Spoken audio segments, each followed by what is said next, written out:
May 22, 2024, News Report 1. On May 22, 2024, The Wall Street Journal reported that U.S. officials stated that the United States and Saudi Arabia have reached a historic agreement, achieving the normalization of relations between Israel and Saudi Arabia. The entire agreement includes the establishment of a Palestinian state and a ceasefire agreement for Gaza. Last weekend, U.S. National Security Advisor Sullivan visited the Middle East and held talks with Saudi Crown Prince Salman and Israeli Prime Minister Netanyahu to discuss the contents of the three-party agreement. According to the agreement, the United States will provide security guarantees to Saudi Arabia and allow it to acquire advanced weapons such as the previously banned F-35 from the United States. Additionally, the agreement requires Saudi Arabia to limit its technological exchanges with China and promises significant investments in Saudi Arabia's AI chip and quantum computing sectors, as well as assistance in developing civilian nuclear projects. The U.S.-Saudi agreement is part of a three-party agreement between the United States, Saudi Arabia, and Israel. However, U.S. officials stated that the Israeli government still has reservations about the agreement, especially regarding the ceasefire in Gaza and the establishment of a Palestinian state. Netanyahu insists on taking down Rafah, which means Israel may delay or reject the agreement. If the three-party agreement is reached, it will be a milestone that will have a significant impact on the entire Middle East situation, potentially reshaping the Middle East landscape and consolidating the alliance between Israel and Arab countries against Iran. This is a major positive development for U.S. President Biden, and he is actively promoting it. News Report 2. According to the Vietnam News Agency, on May 22, the Vietnamese National Assembly voted to elect Vietnamese Minister of Public Security Su Lin as the President of Vietnam. The vote was conducted anonymously through an electronic voting system. On that day, in the morning, out of 473 Vietnamese National Assembly deputies, 472 voted in favor, and only one voted against. The representatives who voted in favor accounted for 96.2% of the total number of the National Assembly. After the vote was passed, Su Lin immediately took the oath of office. He will complete the remaining term of Wu Wen-sheng until the beginning of the 14th National Congress of the Communist Party of Vietnam in 2026. Wu Wen-sheng resigned as President of Vietnam on March 21 this year after being accused of violating the rules of the Communist Party of Vietnam. Su Lin, 66, is a key figure in Vietnam's anti-corruption efforts. He has long served in the Vietnamese Ministry of Public Security, serving as Minister of Public Security since April 2016 and entering the Central Political Bureau of the Communist Party of Vietnam in 2021. In his inauguration speech, Su Lin emphasized that he will resolutely oppose corruption and negative phenomena, prevent and repel self-evolution and self-transformation, closely link the party with the people, promote socialist democracy, strengthen order and discipline, concentrate efforts to build an advanced Vietnamese culture with national characteristics, and comprehensively and synchronously promote the cause of national renewal and modernization. Su Lin's anti-corruption stance mainly echoes the General Secretary of the Communist Party of Vietnam, Nguyen Phu Trong.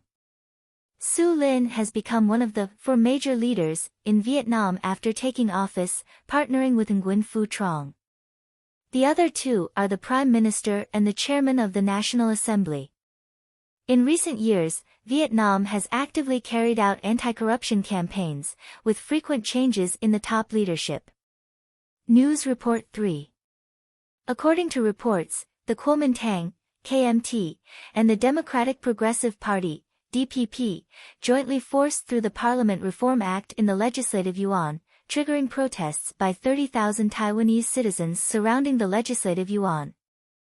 On May 22, President of Taiwan Lai Ching-te thanked the people who defended freedom, democracy, and procedural justice outside the Legislative Yuan before May 21 and called on the opposition party to respect procedural justice and conduct substantive deliberation on the bill. After attending the DPP Central Standing Committee meeting on May 22, Lai Ching-te said that rational discussion procedures are the principles of a democratic and rule-of-law country's parliament and the key to consensus among parties. He patiently criticized the opposition party, saying that he should believe in the expectations of the vast majority of the people, so that different opinions and voices can be discussed properly.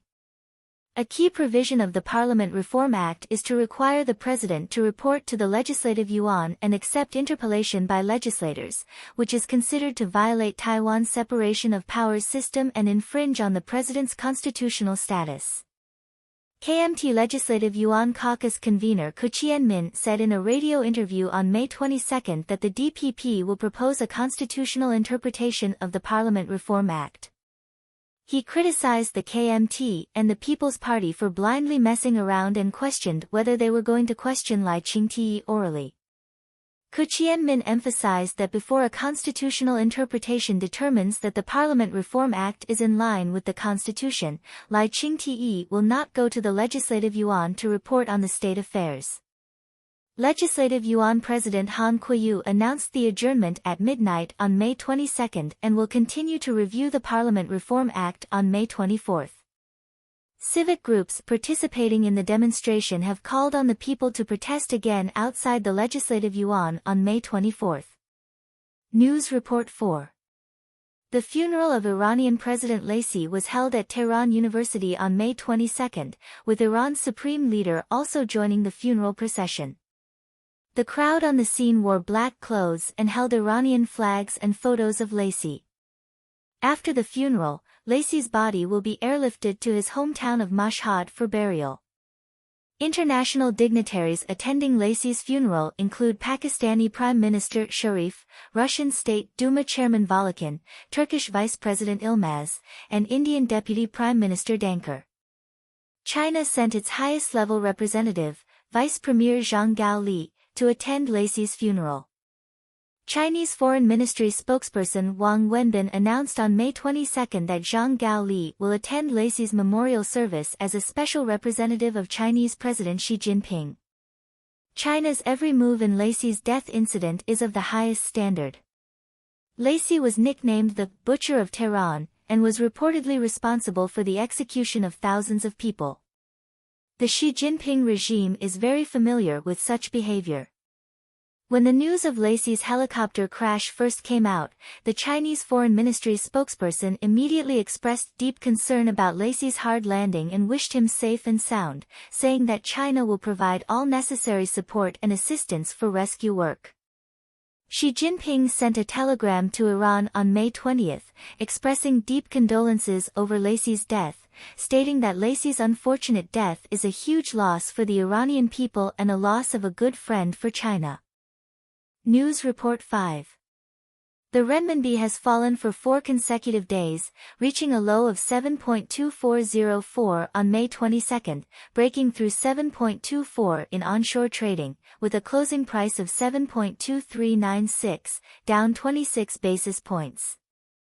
The offshore renminbi was quoted at 7.2547 at 11:30 a.m. Eastern Time on May 22. The People's Bank of China set the central parity rate of the renminbi at 7.1077, down 8 basis points, hitting a new low since February 26. The deviation between the central parity rate and market expectations is 1,300 points. Analysts say the renminbi's decline is related to the rise in the US dollar index. As the space for US dollar rate cuts narrows, the US dollar index has begun to rise, reaching 104.88 on May 22. In addition, the market is awaiting the release of the minutes of the Federal Reserve's April meeting on May 22 and Nvidia's financial report. Federal Reserve Governor Waller said on May 21 that the April U.S. Consumer Price Index, CPI, data was encouraging, but the Fed needs more data to support rate cuts. The market currently expects the Fed to cut rates for the first time in September and for the second time in December. However, some analysts believe that the Fed will cut rates only once this year. Traders believe that if there is no significant news in the minutes of the Fed meeting, the renminbi exchange rate will remain relatively stable this week. However, some are skeptical, suggesting that market reactions may be influenced by other factors.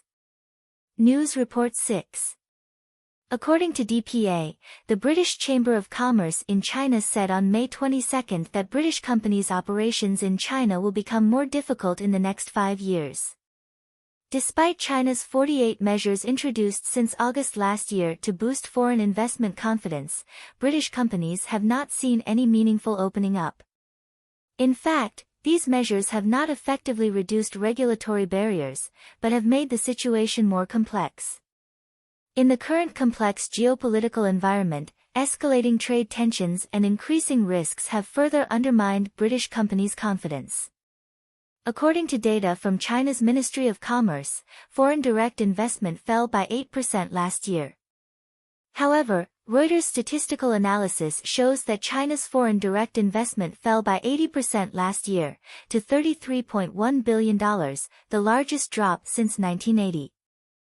French radio reported that Chinese President Xi Jinping urged China to rely on itself, calling on officials to implement a development model centered on production and driven by debt, which has made foreign companies increasingly unwelcome in China. Julian, chairman of the British Chamber of Commerce in China, said China is clearly redefining its relationship with foreign companies, but the ambiguity of the role of companies is frustrating. The British Chamber of Commerce hopes that the Chinese government will improve predictability, transparency, and clarity in policy implementation to restore confidence in the market. Julian stressed that introducing higher levels of predictability, transparency, and clarity in policy is crucial for restoring business confidence. He pointed out that the current situation shows that the Chinese government wants both funds and power, while maintaining control over foreign-funded enterprises, but this uncertainty is confusing and unsettling for businesses. News Report 7. On May 22, the Chinese Ministry of Foreign Affairs announced sanctions on 12 U.S. military companies and 10 of their executives. The sanctioned companies include Lockheed Martin, Raytheon, General Electric, and General Dynamics, and their subsidiaries. Individuals sanctioned include executives from Northrop Grumman and General Electric. This is the third consecutive day that China has announced sanctions on U.S. companies and individuals. On May 20, the Chinese Ministry of Foreign Affairs announced sanctions on Boeing Defense, Space and Security, Raytheon Technologies, General Atomics Aeronautical Systems, and General Dynamics Land Systems. This was followed by sanctions on Cargill on May 21, and now further sanctions on other military companies. While there is controversy over whether these sanctions have practical significance, their symbolic impact should not be overlooked. Unlike U.S. President Biden's measures to increase tariffs on China, China's sanctions are more symbolic in response and may not have a direct economic impact on U.S. companies. However, these sanctions indicate China's position and strategy in geopolitical games. Biden's tariff measures may have limited actual economic impact on Chinese companies, but their strategic significance is far-reaching. Tariff measures are not only aimed at current trade issues but also at the long-term layout of Sino-US relations. In this context, China's sanctions are more about demonstrating its countermeasures and determination, while conveying political signals domestically and abroad. News Report 8. U.S. Energy Secretary Granholm announced on May 21 that 1 million barrels of strategic petroleum reserves will be released by July 4 to lower oil prices. Granholm said the Energy Department will release 10,000 barrels at a time at a low price, with the first batch of 10,000 barrels scheduled to be delivered to gas stations on May 27. Since Russia's invasion of Ukraine, the U.S. has begun releasing strategic oil reserves, reducing its reserves to the lowest level since the 1980s. According to data from the American Automobile Association, on May 21, the average gasoline price in the U.S. was $3.60 per gallon, up 6 cents from the same period last year. While some believe that oil prices are still within a reasonable range, others believe that the effectiveness of the Energy Department's release of 1 million barrels of strategic petroleum reserves is limited and cannot significantly change the trend of oil prices. The decision to release strategic petroleum reserves is also seen in relation to the upcoming November election. As Energy Secretary, Granholm's move is seen as supporting President Biden to help him win votes. The U.S. has been the world's largest oil producer for 6 consecutive years, with a daily production of 12.9 million barrels in 2021.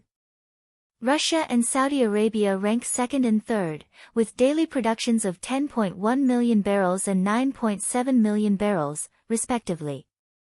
The significant increase in U.S. oil production is mainly due to President Biden's approval of shale oil extraction.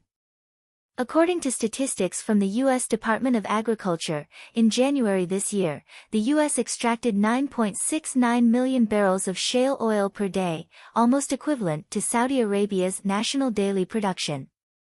This indicates that the U.S. is no longer overly dependent on the Middle East for energy supply. News Report 9. The Russian Ministry of Defense announced that the country has begun non-strategic nuclear weapons exercises in preparation for actual use. The location of the exercise is near the border between Russia and Ukraine. The Russian Ministry of Defense stated that this is a response to provocative statements and threats from Western officials. French President Macron stated that NATO does not rule out sending ground troops to Ukraine. German Foreign Minister Baerbock harshly criticized the exercise, stating that Russia may be trying to occupy Ukraine and is taking unsafe measures, including the use of tactical nuclear weapons. Additionally, the U.S. Space Command stated that a satellite launched by Russia is suspected to be an anti-satellite weapon capable of tracking and attacking other satellites. News Report 10. Human Rights Watch has released a report stating that the Chinese government is forcibly relocating Tibetan farmers and herders through coercion. The report states that the Chinese government is exerting extreme pressure, requiring farmers and herders to leave their traditional residences. The relocation plan is considered a politically important measure that is non-negotiable, and it requires the demolition of existing housing within a year to prevent Tibetans from returning home. Since 2016, Tibetan officials have forced 500 villages to relocate, affecting over 14 million Tibetans who have been forced to move to new residences hundreds of kilometers away. According to official Chinese statistics, by the end of 2025, 930,000 Tibetans will be relocated to cities.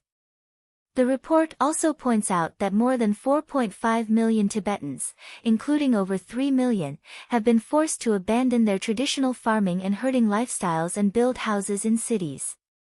However, Tibetans who move to cities find it difficult to find work because a large number of Han Chinese immigrants are entering Tibet, taking away job opportunities from Tibetans. In addition, the forced relocation of Tibetans has caused significant damage to Tibetan culture and way of life. News Report 11. Pengpai News reported that due to the economic downturn in China, financial institutions have been reducing salaries, with reductions reaching up to 40%. After deducting the 5 insurance funds, some employees in financial institutions receive a net salary of only 1,000 yuan. The report mentioned that Zhao Jia, a customer manager at a bank in western China, received the lowest salary in May, which was previously as high as 10,000 yuan. Some bank employees expressed online that they had experienced 2 rounds of salary reductions, with average salaries dropping from 8,000 yuan to 4,000 yuan. These lower-level employees are jokingly referred to as financial migrant workers. Wind data shows that in 2023, among the 42 A-share listed banks, 14 listed banks saw a decrease in average compensation per person, with the largest decrease reaching 13.95%. According to a report by Caixin in April, executives at Ping An Bank saw a salary reduction of over 40%, while executives at China Merchants Bank and Minsheng Bank saw reductions of over 30%.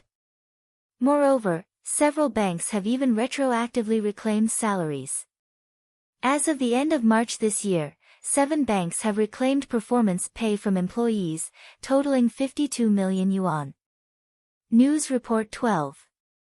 Caixin reported that on May 22, the Supreme Procuratorate announced that the bribery case of Sun Jigang, the secretary of the Guizhou Provincial Party Committee, had been investigated and ended by the Central Commission for Discipline Inspection. The Supreme Procuratorate designated the Tianjin Municipal Procuratorate No. 2 branch to review and prosecute the case. Sun Jigang, 70, took office as the secretary of the Guizhou Provincial Party Committee and the deputy secretary of the Guizhou Provincial Party Committee in October 2015. In 2017, Chen Min'er succeeded Sun Jigang as the secretary of the Guizhou Provincial Party Committee, and he was Chen Min'er's person.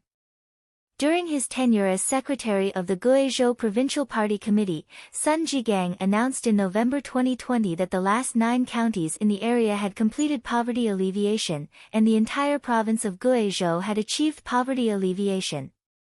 In December 2020, Sun Jigang was transferred to the position of Deputy Director of the Financial and Economic Committee of the National People's Congress Standing Committee and retired in 2023. The Central Commission for Discipline Inspection announced in August last year that Sun Jigang was under investigation, and in February this year, the Central Commission for Discipline Inspection announced that he had been expelled from the party. He has retired, and the case has been transferred to the judiciary. Sun Jigang is the second senior official to be prosecuted in China since the 20th National Congress, following Dong Yunhu, and the 20th senior official to be prosecuted this year.